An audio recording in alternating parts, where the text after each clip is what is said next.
Pues bienvenidos a la segunda temporada de Las Rutas de Huitzilopochtli, serie producida aquí en el municipio hidalguense de Chapantongo, lugar de nacimiento de el dios Huitzilopochtli, la deidad más importante de la cultura mexica o azteca. En este primer episodio de esta segunda temporada vamos a tener la colaboración especial del canal de TikTok El Show de la Condesa, donde la Condesa narrará, así como lo hace en su canal, historias de crímenes y algunos temas sobrenaturales, pero esta vez ocurridos aquí en Chapantongo. Espero que disfruten este primer episodio.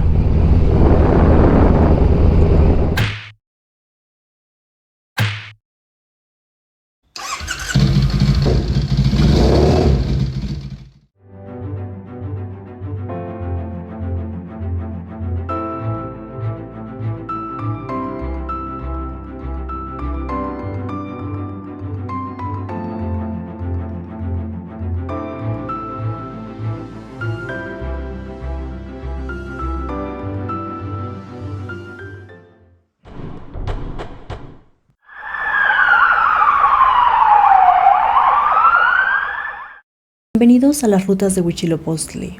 Hoy vamos a hablar de la historia de Guadalupe Reyes. En México, hace aproximadamente 100 años, allá por la región conocida como el Valle del Mezquital, en la cabecera del municipio hidalguense de Chapantongo, vivió Guadalupe Reyes. Ella era una mujer soltera, muy independiente, brava, valiente, que incluso era vista por la gente de esa época como una mujer muy rebelde. Pobre no era, tenía tierras y varios peones que trabajaban para ella. La hermana de Guadalupe tenía 4 hijos, 3 niñas y un niño. Durante su último parto murió. Guadalupe quedó a cargo de sus 4 sobrinos, criándolos como si fueran sus propios hijos. Las niñas y el niño crecieron al lado de la tía Guadalupe y se convirtieron en personas prósperas junto a ella. Pasados los años y siendo un joven activo, su sobrino salió un día de casa para atender diversos asuntos en las comunidades rurales del municipio. Pero más tarde nuevamente la desgracia cayó sobre esa familia. A la casa llegaron peones de Guadalupe, cargando el cuerpo sin vida de su sobrino. Había sido ultimado. Los peones contaron que al sobrino lo había seguido y emboscado un vecino del centro de Chapantongo, con el que había tenido una fuerte discusión hace algunas semanas, la que no se sabía mucho más, pero que había sido la causa de una poderosa enemistad entre ambos hombres. El vecino conocía las rutas que el sobrino de Guadalupe solía usar para trasladarse a caballo entre el centro y las comunidades de Chapantongo, así que desde temprano lo esperó escondido detrás de un grueso encino con su rifle, listo para disparar. El primer disparo impactó de lleno su hombro, que causó que cayera del caballo, tratando de empuñar su revólver.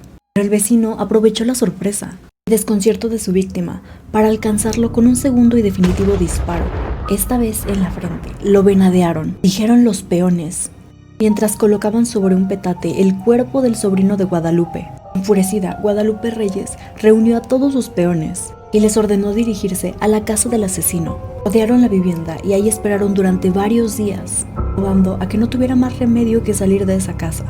Sin embargo, tuvieron que levantar el sitio porque en todo este tiempo nadie salió. Guadalupe Reyes gritó jurando que encontraría y eliminaría al asesino. Poco tiempo después, Guadalupe logró capturar al homicida. Lo encontró donde actualmente se ubica la escuela primaria Benito Juárez, en la cabecera municipal de Chapantongo. Ahí mismo le quitó la vida y se sentó al lado del cuerpo inerte, custodiándolo para que nadie lo tocara, impidiendo que se lo llevaran a darle digna sepultura. Vigiló el cuerpo hasta que comenzó a descomponerse. El tiempo pasó y de nuevo la desgracia llegó a la vida de Guadalupe Reyes, ya que sus 3 sobrinas que se habían hecho maestras rurales, un día que regresaban a casa y debían cruzar un río, fueron arrastradas por una repentina crecida y no lograron sobrevivir. Las 3 muchachas fueron sepultadas en el panteón de Chapantongo y ahí siguen sus tumbas. Hace aproximadamente medio siglo, esas tumbas fueron profanadas, ya que existía el rumor que las muchachas habían sido enterradas con todas sus joyas. Quienes presenciaron el saqueo dijeron que las vieron hechas totalmente esqueleto, con el pelo larguísimo las delgadas y casi transparentes ropas hechas de jirones y sin ninguna joya.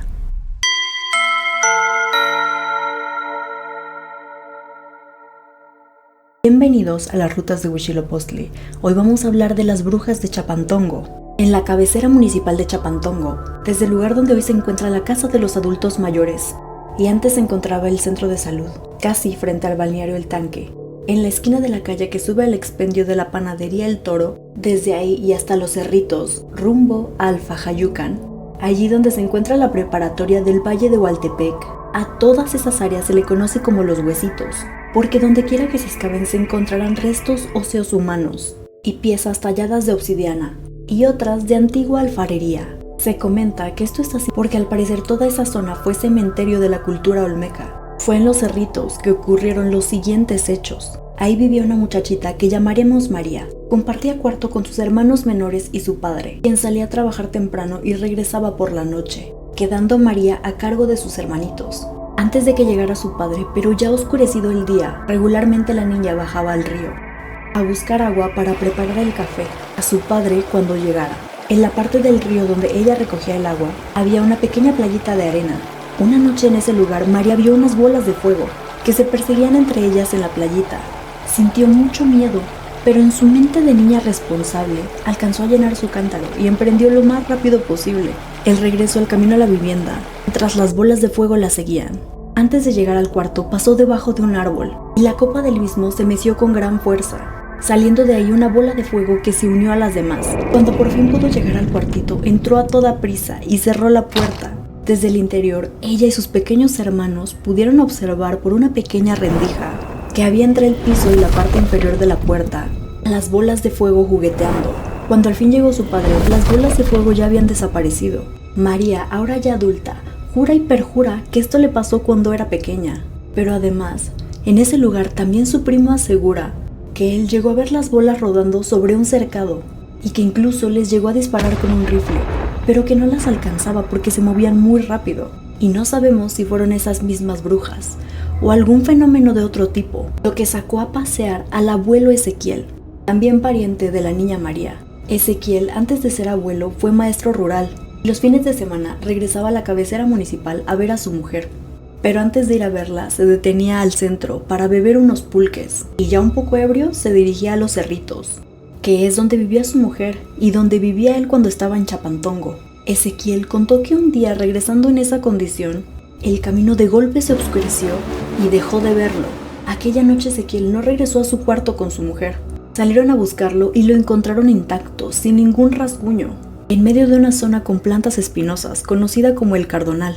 Tan envuelto de cardones y espinas estaba, que tuvieron que usar machetes para sacarlo de ahí, y por eso decía Ezequiel que lo paseó la bruja. Por otra parte, a esa misma familia pertenecía la abuela Teresa, quien afirmaba que sabía quiénes eran las brujas y brujos de Chapantongo en diferentes épocas y sabía cómo atraparles. Y eso se logra, según ella, usando una espina de maguey. Teresa también contaba que hay que cuidarse de las brujas, pero sobre todo a los niños pequeños porque los chupan, es decir, les extraen la energía y la salud. Para que esto no ocurra, hay que colocar una hoja de palma o unas tijeras abiertas al lado de la cuna o la cama del infante, decía ella. La abuela Teresa contaba también que un día a un lugar del municipio llegó una bruja a beber pulque. Se fue a sentar a un banco de poca altura. En ese momento alguien la reconoció y sigilosamente clavó una espina de maguey al piso, atrapando la falda de la bruja. Pasó un largo rato y la bruja no podía levantarse y seguía ahí con su jarra de pulque clavada al piso, hasta que alguna persona se condolió de ella y desclavó la espina de maguey diciendo: ya que se vaya a pasear un rato con el nahual, que es como se le llama al ser humano con poderes sobrenaturales, para transformarse en un animal.